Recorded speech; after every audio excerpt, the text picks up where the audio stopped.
Hey there, I am back with a deck preview for Tales of Mischief from Jack Brutus Penny.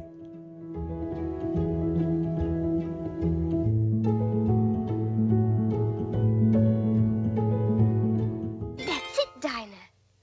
If I had a world of my own, everything would be nonsense. Nothing would be what it is, because everything would be what it isn't. And contrary-wise, what it is, it wouldn't be. And what it wouldn't be, it would. You see? Those sorts of lines from Alice in Wonderland are the ones that always come to mind when I think about Jack Brutus Penny.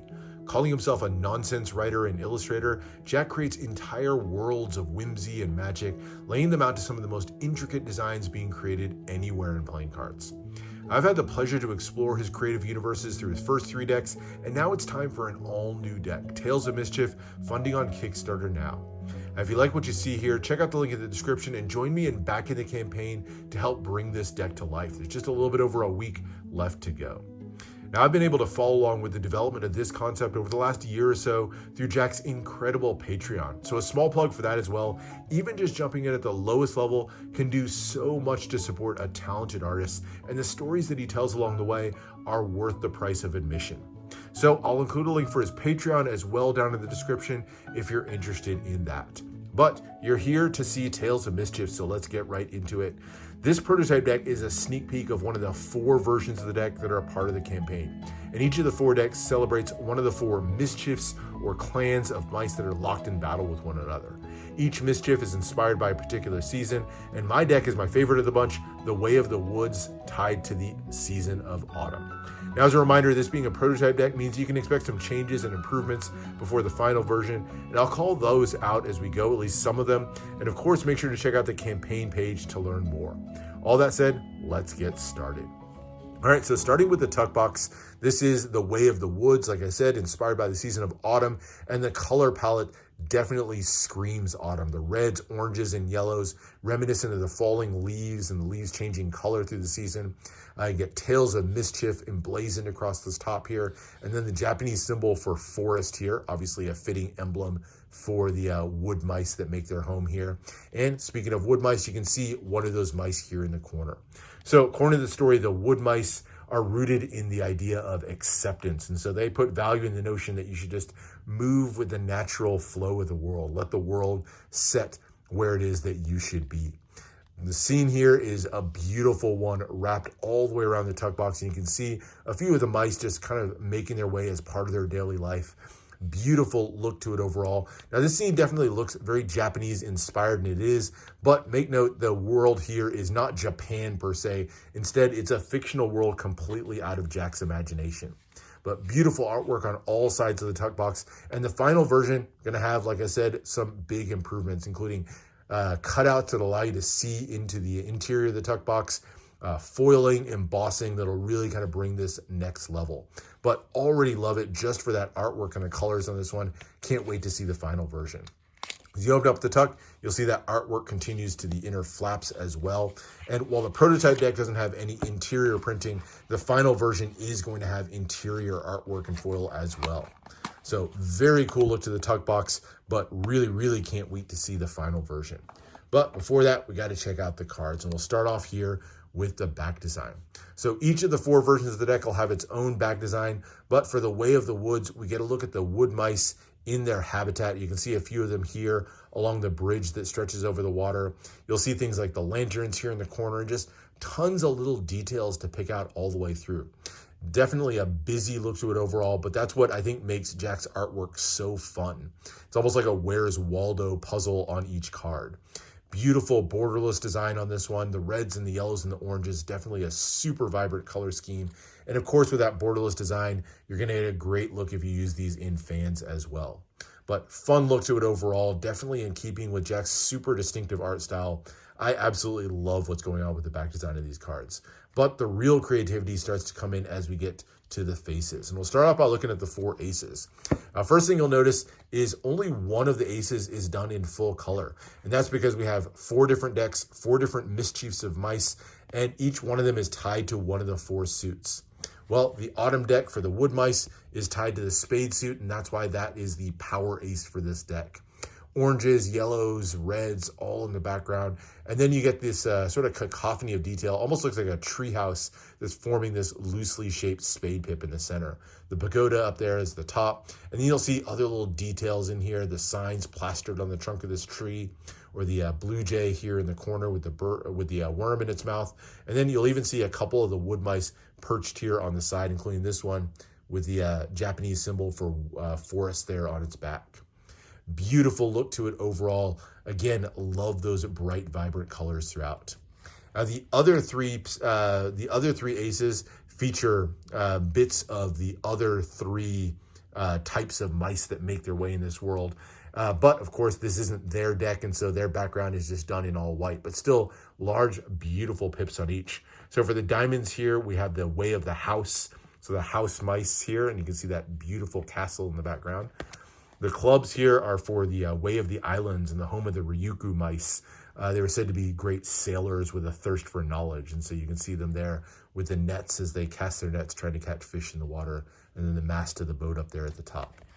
And then last but not least is the field mice from the Way of the Fields. They're said to thrive in spring, so that's sort of their season, and they've adopted the motto of adaptation. You can see the implements of their trade here as they till the fields. You got the wagon wheel here, or the pitchfork at the top, and things like that. Beautiful set of aces overall, and I love the creativity of just having the one power ace for each deck. So if you get any of the other three decks, you'll see a different bit of color on each one. Obviously the different back design, but then the different featured ace. All right, but next we get to the number cards, and these are not simple by any means. And, you know, already you can see just here with the two of spades, the beautiful, vibrant artwork. So the spades, like I said, are the home of the wood mice, and so they're going to get their color scheme plastered all over the number cards here. Beautiful oranges and yellows, and each one of the cards is a fantastical scene. You'll be able to pick out details on each one different bits of the scene with the wood mice, and you'll see some of the blue jays making their way into their home. Occasionally on some of the cards, you'll see, you know, one of the other mice clan who's invaded their way into the card. But overall, this here is the wood mice's domain. Love the pips in the center, and I love how it's almost like a transformation deck. You can see them kind of melding into the background of the scene, and other times sort of moving out of the way to make way for the scene, if you will. So you can see here the 9, some of the pips kind of chasing their way off to the corners. Now, you may have picked up on it as I flipped through this, but there's something else special about these number cards as well. See, these actually make up a full scene. So you can use these almost like a puzzle, take the cards in the right order. We'll just take a few of them here. And you can see how they all fit together to form a continuous scene. And in fact, not just a few cards, but every single card in the deck can be put together to form a scene that highlights aspects of all 4 Mischiefs of mice. And there's a few hidden secrets in that scene as well. There's showcase here a little bit of something special about the 10, because you'll see that the 10 of spades doesn't actually fit into the typical puzzle. And that's for a very specific reason that's important to the story of the deck. So here we are looking at just one part of the overall scene, the overall puzzle of the deck. As you can see here, I've got 6 of the cards laid out in their correct orientation, and you can see some of the details, beautiful little bits to pick out as you sort of imagine the story in your mind, that battle between the 4 different Mischiefs of mice. But pay attention to this area over here. So not a lot going on in this particular area, and that's where the 10 comes in. So with the 10, you can add it in to make it a part of the overall puzzle. Rather than it fitting into the main puzzle, it adds on top. So we're going to drop it in right here, and you'll see it lines up perfectly to give an all new sort of ending to the story. Now we have a whole flurry of activity, mice making their way into this part, and suddenly the story changes meaning by just dropping the 10 into there. So you get this sort of multi-layered effect where you have the base story, and then you can add on to it by just dropping the 4 10s into place in the appropriate spot on the overall puzzle. Tremendous creativity overall. Love the use of the puzzle aspect of the deck to really give you something, you know, new, unique, and different with the deck. So that's the spades. We still have the other suits to go through. So we have the diamonds here. Mentioned before, this is the Way of the House. So the house mice are inspired by the season of winter. So obviously you'll see a lot of winter colors, the snows here, and the much sort of more muted color palette for this one. Beautiful, clean look to it. I like the white. It also kind of helps, I think, the details in the mice kind of pop out a little bit more on this one. But great look to the house mice here. You can see them working in all the different homes here. So the house mice were said to put a lot of value in order, and so they spend a lot of time making sure that they're working on the houses. Fun little fact about the house mice story of the deck is that they actually dwell under the floorboards of the Nazo Nazo. So kind of a fun little extra.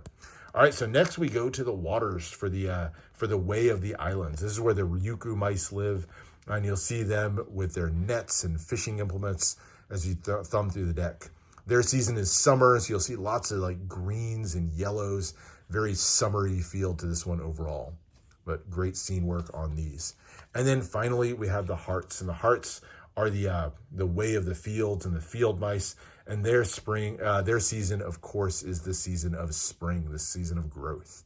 You'll see the beautiful large flowers on these and a great kind of soothing color palette. You can see the colors, but then also kind of the melting snow symbolizing, I guess for me, the end of winter and the coming of spring. But beautiful look to those as well. And the court cards don't fit in quite the same way to the scene. They feature what I guess by Jack standards are closer to standard inspired courts. You'll see the spade courts feature some of the royals that maybe rule over the domain of the wood mice. And you see them there, of course, because of the spades. They get that bright orange and yellow background. And then each of them has kind of a look almost of some of the aspects, things like the hair or the face details of the classic courts. But of course, given Jack's full treatment with tons of crazy whimsical details crammed all over them. You'll see them kind of overrun in some cases with mice that are crawling all over them, the sort of denizens of their domain, if you will. The other three suits, because this isn't their deck, the courts of the other three brands of mice are going to get the white background. And you'll see that, again, differ from one deck to another. So for each deck, a different suit is going to be featured as the primary suit.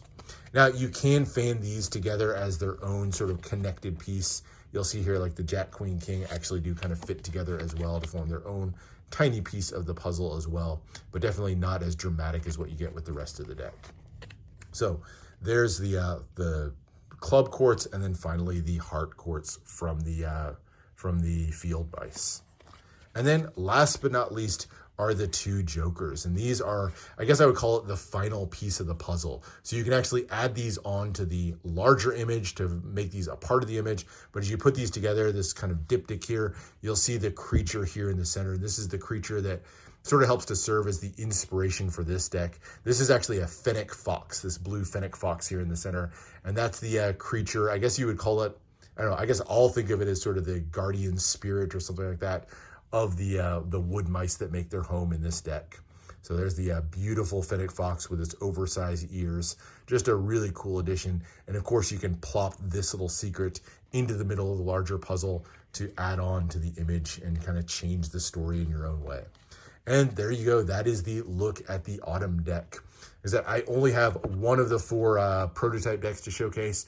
Really, can't wait to see the other three and kind of see the story unfold in different ways as you go from one deck to the next, because they all kind of give their own life to the story told from the point of view of one of the four mischiefs of mice. It's just such a wildly creative concept, but I've come to expect nothing less from Jack. His decks, whether it's Sensu with the fanning concept or the triptych courts that he did within Cultura Animalis, Jack has put next level creativity into each one of his decks, and Tales of Mischief, no exception. Between the creativity, the lore that he wraps his way through the entire deck, just an amazing piece of art and one absolutely worth checking out for any collector out there.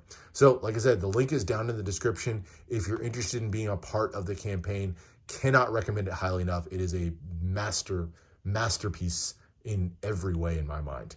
So hope you enjoyed this little preview of Tales of Mischief, and hope you'll consider joining me on the journey, whether on the campaign or on his Patreon or on both.